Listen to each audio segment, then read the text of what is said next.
ಸಚಿವ ಸಂಪುಟ ವಿಸ್ತರಣೆ ಆಗುತ್ತೋ, ನಾಯಕತ್ವ ಬದಲಾವಣೆ ಆಗುತ್ತೋ, ಏನ್ ಸರ್? ಸರ್ ಅದು ಎಲ್ಲ ನಿರ್ಧಾರ ಮಾಡೋದು ಹೈಕಮಾಂಡ್. ಅದನ್ನ ಕರೆದಿದ್ದಾರೆ, ಮುಖ್ಯಮಂತ್ರಿಗಳನ್ನ ಉಪಮುಖ್ಯಮಂತ್ರಿಗಳನ್ನ ಕರೆದಿದ್ದಾರೆ. ಅದಕ್ಕೆ ನಾವೇನು ಹೋಗೋದಿರಾಗಲ್ಲ, ನಮ್ಮನ್ನೇನು ಕರೆದಿಲ್ಲ. ನಾವು ನಮ್ಮ ನಾಯಕರಿಗೆ ಭೇಟಿ ಆಗಲ್ಲ, ಹೋಗಿದ್ದೀವಿ, ಅವ್ರಿಗೊಂದು ನಮಸ್ಕಾರ ಮಾಡಿ ಬರೋದು ನಮ್ ಕರ್ತವ್ಯ. ಅದಕ್ಕೆ ನಾನು ಹೊರಟಿದ್ದೀನಿ, ಹೋಗಿ ಭೇಟಿ ಆಗಿ. ಗೊಂದಲಕ್ಕೆಲ್ಲ ಇವತ್ತು ತೆರೆ ಬೀಳುತ್ತದ.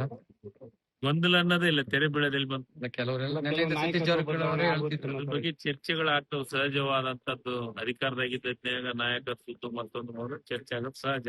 ಅದಕ್ಕೆ ಗೊಂದಲ ಅನ್ನಕ್ಕೆ ಹೋಗ್ತೀರಿ.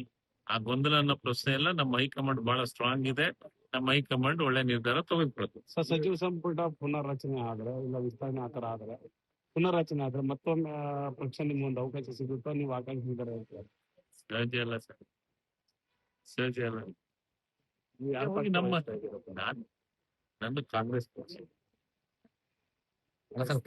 ಈಗ ಪುನರ್ರಚನೆ ಆಗುತ್ತಾ ಅಥವಾ ಏನೋ ನಾಯಕತ್ವ? ಅದನ್ನೆಲ್ಲ ನಿರ್ಧಾರ ತಗೊಳ್ಳೋದು ಹೈಕಮಾಂಡ್. ಬಟ್ ಇವತ್ತೆಲ್ಲ ಒಂದು ಗೊಂದಲಕ್ಕೆ ತೆರೆ. ಗೊಂದಲ ತೆರೆ ಯಾಕನ್ನಕತ್ತೀರಿ ನೀವ್ಯಾಕ? ಮಾಧ್ಯಮದವ್ರು ಯಾಕೆ ಗೊಂದಲ ಅನ್ನಕತ್ತೀರಿ? ನಮ್ಮಲ್ಲಿ ಗೊಂದಲನೇ ಇಲ್ಲ, ಮತ್ ನೀವಾಗ ಗೊಂದಲ ಅಂತ ಹೇಳಕತ್ತೀರಿ. ನಮ್ಮಲ್ಲಿ ಗೊಂದಲ ಅನ್ನೋ ಪ್ರಶ್ನೆನೇ ಇಲ್ಲ.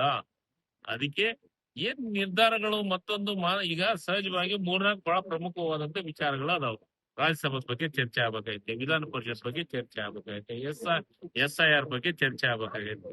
ಅದ್ರ ಜೊತೆಗೆ ಇದು ಒಂದ್ ಸಬ್ಜೆಕ್ಟ್, ಏನ್ ಮಾಡ್ಬೇಕು ಏನ್ ಬಿಡ್ಬೇಕು ಅನ್ನೋದು ಸಹಜವಾಗಿ ಶಾಸಕರ ಅಪೇಕ್ಷೆ ಪಡೋದು ಸಹಜವಾದಂತ ಪ್ರಕ್ರಿಯೆ. ಅಂತವೆಲ್ಲ ಗೊಂದಲ ಅನ್ನಕ್ ಹೋಗ್ಬಿಡ್ರಿ. ನಮ್ಮ ಪಾರ್ಟಿ ಒಳಗ ಗೊಂದಲ ಅನ್ನೋ ಪ್ರಶ್ನೆ ಇಲ್ಲ. ಏನಂತ ಸತೀಶ್ ಅಣ್ಣವರು ಹಿರಿಯ ಸಚಿವರು, ಅವರಷ್ಟು ನಾನು ಹಿರಿಯ ಅಲ್ಲ. ನನಗಿದ್ದ ಮಾಹಿತಿ ಪ್ರಕಾರ ಗೊಂದಲ ಇಲ್ಲ. ನೀವು ಸಣ್ಣ ಆಗ್ಬೇಕಲ್ವಾ? ಅದು ಒಂದು ಉತ್ತಮ ಆಹಾರದಿಂದ ಸಣ್ಣ ಆಗ್ಬೇಕಲ್ವಾ? ಪ್ರತಿದಿನ ನಮ್ಮ ಜೀನಿ ಸ್ಲಿಮ್ ನ ಯೂಸ್ ಮಾಡಿ ಯಾವುದೇ ಸೈಡ್ ಎಫೆಕ್ಟ್ ಇಲ್ದಂಗೆ ನೀವು ಸಣ್ಣ ಆಗ್ತೀರಾ.